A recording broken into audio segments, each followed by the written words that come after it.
My entitled sister completely ignores my boyfriend's medical emergency and demands that I go on a trip with her despite my boyfriend being in so much pain. Here's what happened. So I have two sisters and both of them are equally entitled, but in completely different ways. This story, however, is about my oldest sister who's 31 years old. Some important background information is that at this time, my long-distance boyfriend had been staying with me while doing landscaping favors for my mom. We had been dating for a few months, but he had been my friend for years, and my parents both liked him very much. Now, my sister and I had been planning a trip to a nearby city for a few days. It was a very last-minute decision and something I was looking forward to, even if it meant having to follow my sister around all day. My boyfriend was going to stay at my house while I went out for the day, and we were just going to have some sister time. This was all until the day before I was supposed to leave, when my boyfriend became very sick. He was having stomach pain, going in and out of consciousness, and he was convulsing at one point. I told my sister that as soon as he started displaying symptoms, that I may not be able to go. She dismisses my concerns and tells me that he just drank too much and that he will be fine. As a side note, neither of us went drinking the day before. As the day goes on, he just gets worse, and I begged him to let me take him to the ER. However, this was at the start of COVID madness, and he kept refusing, saying that he doesn't want to spend all his parents' money or to catch COVID and risk bringing it back to me. The night comes and he can barely sleep because of the pain. When morning comes, my sister acts as if nothing is wrong and tells me that he will be over it soon. My boyfriend is still very, very sick, and I don't feel comfortable leaving him. I text my sister saying that I will not be able to go, and she absolutely loses her mind. She yells at me about how irresponsible we both are and about how selfish and inconsiderate my decision is. She starts spam calling my parents' house, and eventually my mom steps in and tells me she will handle it. My mom eventually agrees to go with my sister in place of me so they can have a mother and daughter day. Apparently, the entire drive up there, my sister was on the phone with her friend complaining about me while barely speaking a word to my mom. A couple of hours later, my mom arrives home early and I ask her what happened. Apparently, on our sister trip, where I wasn't allowed to invite my boyfriend or friends because it was meant for us, she had invited 3 of her other friends who I didn't know to meet us there. My mom felt like a third wheel, which is why she left early. Also, my sister's diagnosis of my boyfriend was completely wrong. I mean, honestly, who could have guessed? And he turned out to have a stomach ulcer, which took months of medicine and pain to heal. She never apologized for the way she acted, and after a week of ignoring me, she pretended it never happened. In her mind, she is always the victim. Even when everyone tells her that she's wrong, she says,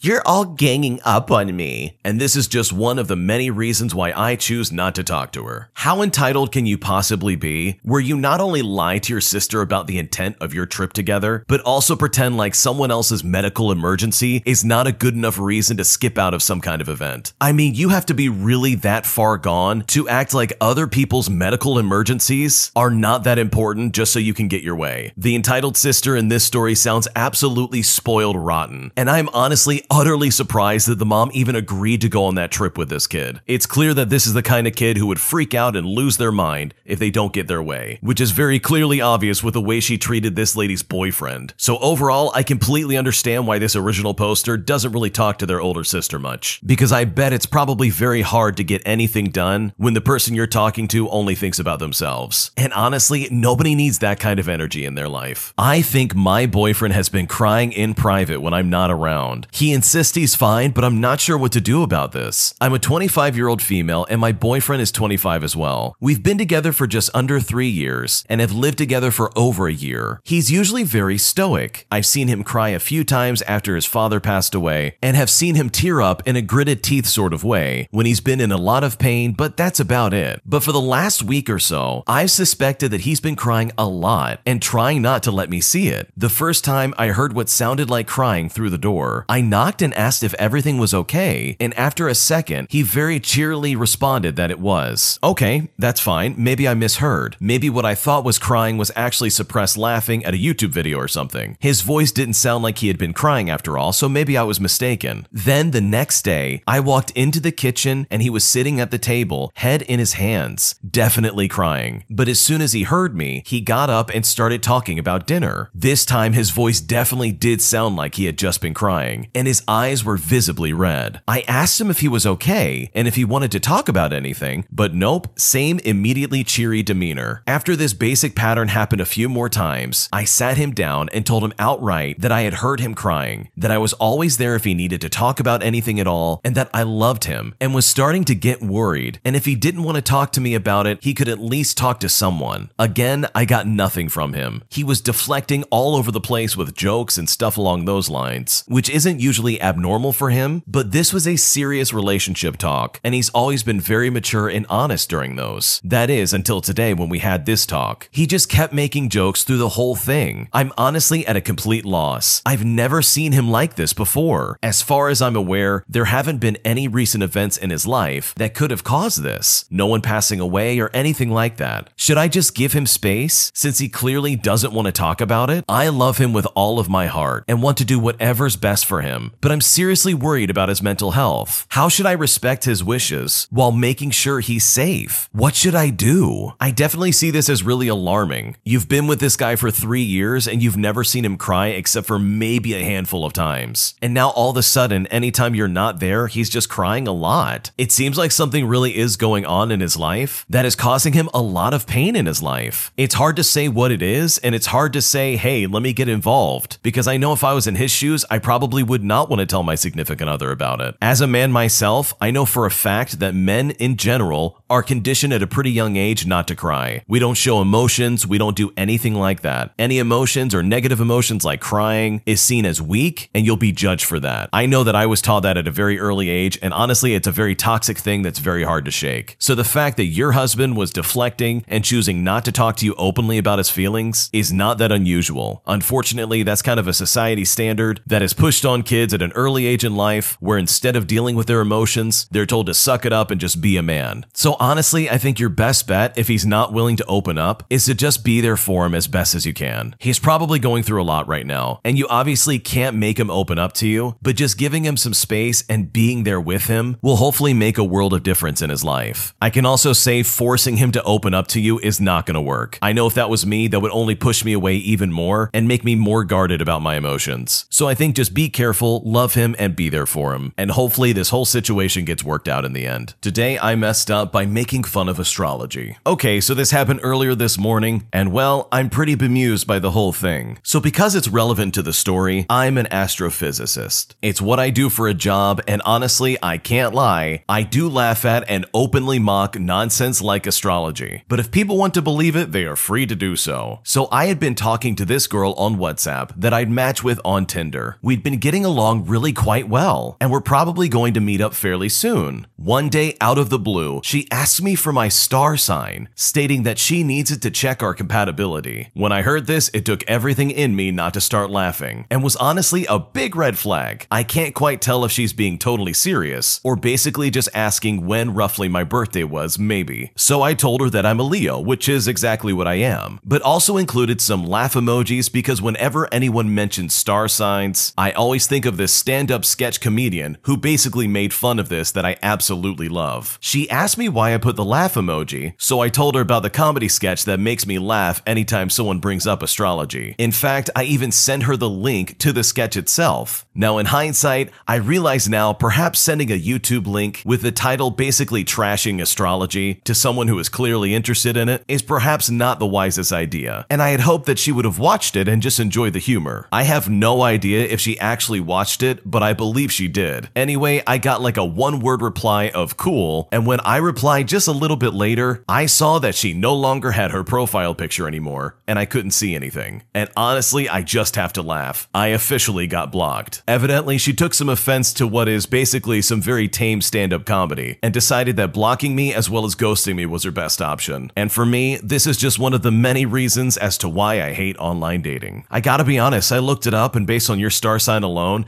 this is exactly what a Leo would do. No, I'm just kidding, that's actually really hilarious. I'm also one of those people that will openly mock astrology at any chance I get, but I'm very careful around family members who do like astrology. Like, the last thing I want to do is hurt anybody's feelings for the stuff that they're interested in. In my opinion, getting into astrology is just about as harmless as picking your Harry Potter house. It's totally fine, nobody gets hurt, and at the end of the day, you might end up with some cool rocks you can put on your mantle. If anything, for this original poster, they probably dodged someone absolutely crazy. I would never want to be with someone who can't take a joke, and obviously they sent them a joke comedy sketch. And instead of finding some relatable humor in it, they decided, nope, I'm out. So good for this guy for chasing off the crazy, and hopefully while they're online dating, they'll try and find someone that matches up with their star sign. Today, I messed up by lying to my girlfriend about hanging out at my friend's house. For some context before we start, my girlfriend does not like my friends. My girlfriend gets very mad very easily and will ignore me and treat me like a stranger when she's mad. So me and my friend finish eating dinner when our group of friends invited us both to catch up and hang out at another friend's house. I wanted to go hang out, but I knew that if I told my girlfriend that I was going, she would get mad at me. Now, I hate when she gets mad at me. She always acts like the victim and generally just gives me the silent treatment until I constantly say I'm sorry.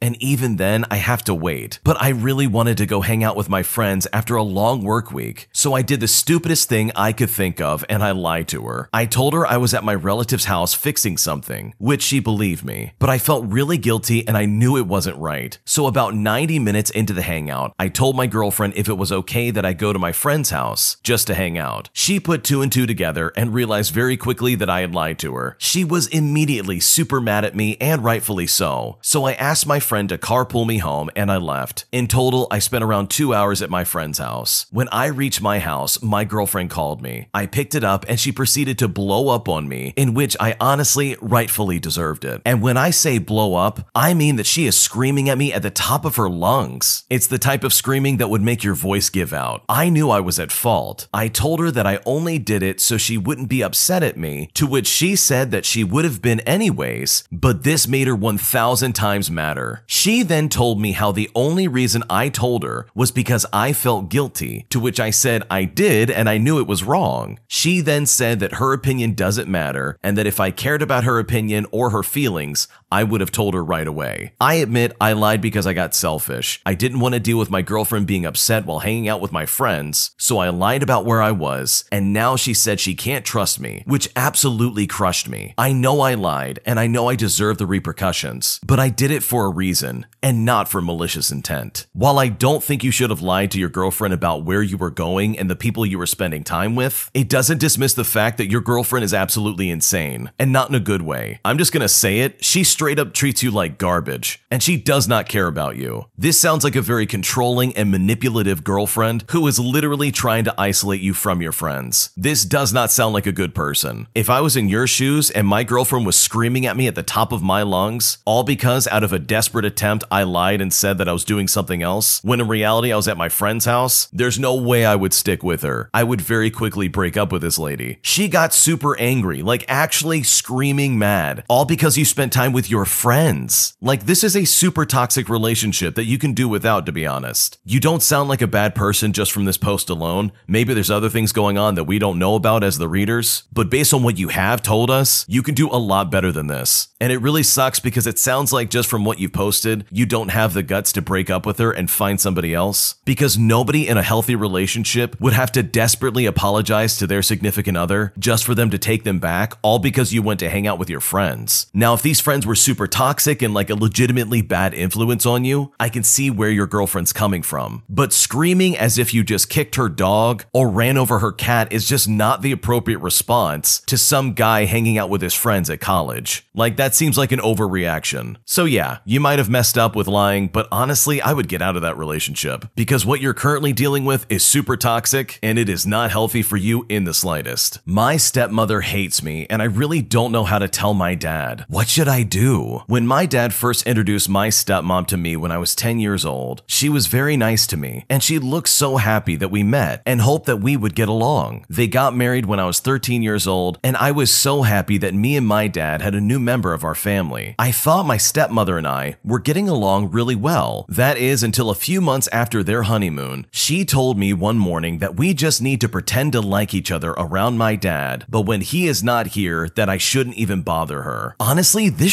shattered me, but I agreed because I didn't know what else to do. After that day, whenever it was just me and my stepmother, she would say things to get to me, and I would just not say anything. I'm introverted, and I don't like confrontation, so I just took it and thought over time she would get over it, but it only honestly got worse. She would talk about my height, my weight, and say I was just a funny-looking version of my dad. I hope my dad would notice, but he didn't. He actually thinks me and my stepmother are really close, and that she understands me. He looks so happy with her that I thought maybe it's just not worth saying anything and just giving it some time. This year, my stepmother has started picking on me around my dad, and he has either joined in or just completely ignored it. I have voiced that what she says makes me uncomfortable, as well as hurts my feelings, but my dad says she is just teasing and doesn't mean to hurt me. Well, right now, I'm just about at the end of my patience, and I'm scared, I'm angry, and just frustrated at my stepmother and my dad. My dad was away for work, and it was just me and my stepmom at home, and she had a party at home with a couple of her friends. I went ahead and helped set up the house and cook dinner as well because my dad asked me to help out, which is fine, I don't mind. After they ate and just hung out, they were spending time out on the porch when I heard my stepmom and her friends talk very loud outside my window while I was in my room. My stepmom's friends talked about how lucky my stepmom was to have such a nice husband and a nice house. When they mentioned how nice it was that I cooked for them, my stepmother told them that I was annoying and weird, and that she hated me and hated living with me and couldn't wait until I was 18 years old so she could kick me out. I was shocked that she hated me that much, but I didn't know why. To be honest, I thought we were tolerating each other really well, but I must have done something for her to just hate me. But honestly, I can't think of what I did. I've been down since that day, which was about 2 weeks ago, and I thought I would get past the initial feelings, but today I burst into tears. I cried so much that I'm still sitting in my car trying to process all of this. I'm trying to get some kind of advice on how to talk to my dad about this because I'm scared about how he will react. I don't want my dad to be sad because he does so much for me, but I'm not strong like him. I'm really struggling. My question is, how can I approach this conversation with my dad about my stepmother hating me? Or should I even tell him at all? What should I do? I can tell you right now that unless you record your stepmother making these comments about you, he probably won't believe you. He obviously dismissed anything you said about her making you feel uncomfortable by making degrading comments about you, but if there's some kind of video or audio evidence, then that will literally be the only thing that will convince him otherwise. You have somebody who's trying to derail your life. She has made it abundantly clear that she does not like you, and that when you turn 18, she's going to kick you out of the house. And honestly, from my perspective, the only way to get him to believe you is to have some actual evidence, because otherwise she's just gonna lie, and it's only going to get worse. So I wish you the best of luck, and hopefully this works out in your favor. My boyfriend has lost complete interest in me, and he doesn't want to admit it or talk about it. What should I do? So for the past few days, he has been acting very distant with me and doing things that really makes me think that he's lost interest in me, such as randomly disappearing for 1 to 2 hours without warning, and when he finally texts me back again, he doesn't even tell me he missed me or bother to explain to me what he was doing, or even just giving me a message saying that he was sorry he couldn't reply but that he missed me or something. These days, he has been out with his friends and not texted or called me at all. While he was out and not on his phone, I wrote him long and cute messages about how much I miss him, because we always text each other cute things about how much we miss each other, even if one of us is not on our phone. But he ignored every cute thing I wrote him and only replied with something dry like, "Sorry, my phone died." And then he disappears again without any explanation or even a sorry, and it's becoming a normal thing now. The old him would have texted me something like, "Baby, I have 10%, my phone will die, so don't think I'm ignoring you. I'll miss you, I love you, and I'll be home soon." It would be the small things that mean the most to me, but recently he stopped doing those things, and he stopped making me feel like I'm important. I wrote him long paragraphs about how I felt, and he replied with something really short and dry, like saying, "Oh no, that's not true," claiming that he just wasn't on his phone, and it's like I can never tell him how I feel because he's always just gonna act like it's nothing. And it's like he's not even reading what I wrote because he sends these super short replies. What should I do? It honestly seems like the original poster in this story is being incredibly obsessive of their boyfriend. I'm sure at the beginning of the relationship it was probably this cute thing where it's like, like, oh yeah, let's text all the time. Of course I'm not ignoring you, I've just set 10%. But after a while, that behavior got really old really quick. Like this guy can't go 1 to 2 hours without texting his girlfriend, as well as his girlfriend thinking, oh no, he's lost interest in me, when in reality, he's probably just doing other stuff for the day. Like keeping up that behavior would probably be exhausting from the boyfriend's standpoint, especially when this is your girlfriend's mentality. Oh, he didn't text me the way he normally does. He must be losing interest in me. Like that's really crazy if you ask me. Someone disappearing for a few hours because they're doing other things doesn't mean that they're drifting away from you. If anything, it probably just means they're being a normal human being and getting stuff done. Like the fact that you expect him to talk to you 24/7 and somehow assume that that's normal is enough proof for me to say that the original poster in this situation is being extremely clingy. And that's just really, really obnoxious in my opinion. If I was in this relationship, I would be very unhappy and I would probably make room for some space in my life. Otherwise, I would feel completely suffocated. Like this behavior of checking in with your girlfriend every minute of every day and sending these super cute detailed messages is legitimately not possible to maintain in a relationship. I don't know, maybe there's someone out there that does have a long-term relationship like that where they're able to maintain that cute attitude from the beginning all the way till now. If you're one of those people, let us know in the comments. But overall, I can't imagine having to text my significant other like that every time, or else they're gonna think that I don't like them anymore. So in all honesty, I think the original poster needs to chill out and stop being so obsessive over how their boyfriend is texting them. Because chances are he probably still does like you. But if you keep pushing it and if you keep assuming that he doesn't like you, then you're probably only gonna drive him away. Thanks for watching. When you subscribe, make sure to hit the bell to turn on notifications. To finish listening to all the stories, use the playlist at the top of the description. And the next time you live stream, use the Cream of the Crop music. Search Cream of the Stream on Spotify or whatever platform you use for copyright-free music to use for your next stream.